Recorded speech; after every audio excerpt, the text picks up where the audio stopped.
say, make Iran great again. It was a great country until these monsters came in and took it over.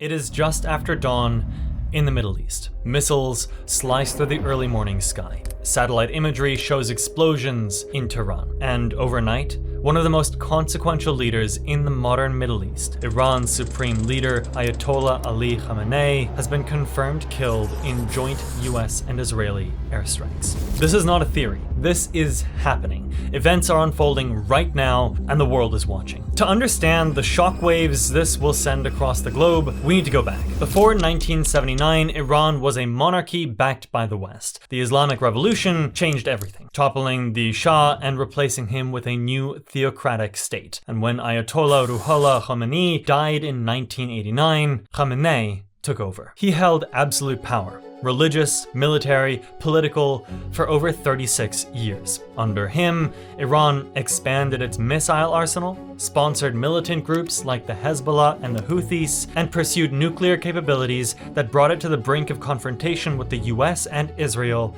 for decades. Now all of that has abruptly changed. Saturday morning, in Tehran, US and Israeli intelligence pinpointed Khamenei and senior officials inside a fortified compound. Hours later, precision strikes hit with devastating force. Iranian state media confirmed Khamenei was killed. Several senior commanders died, and key family members were also lost in the attack. Iran declared 40 days of national mourning, a symbolically massive period in Shia tradition. This was not a typical military strike. It was the decapitation of Iran's entire command structure. The moment the news broke, the world reacted. Iranian commanders vowed revenge. Missiles and drones have already been launched at Israel, US bases in the Middle East, and Gulf allies. Officials in London warned that Iran's strikes have become even more reckless since Khamenei's death. Shocks are rippling outward.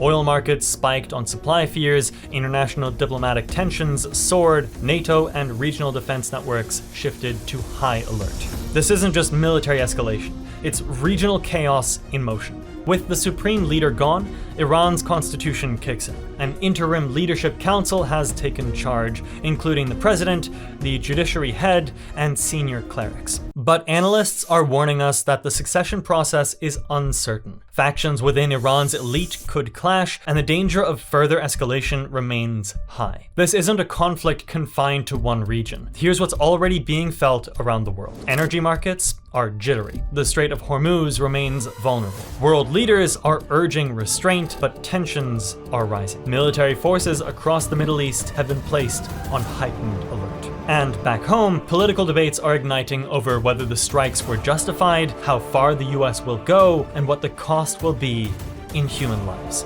We're watching history write itself in real time here. This story is far from over. The death of Iran's supreme leader, a figure who shaped decades of geopolitics, changes everything. There will be retaliation, there will be upheaval, and there will be consequences felt around the globe. Stay tuned, we're going to keep breaking it down as it develops, and I'll catch you next time.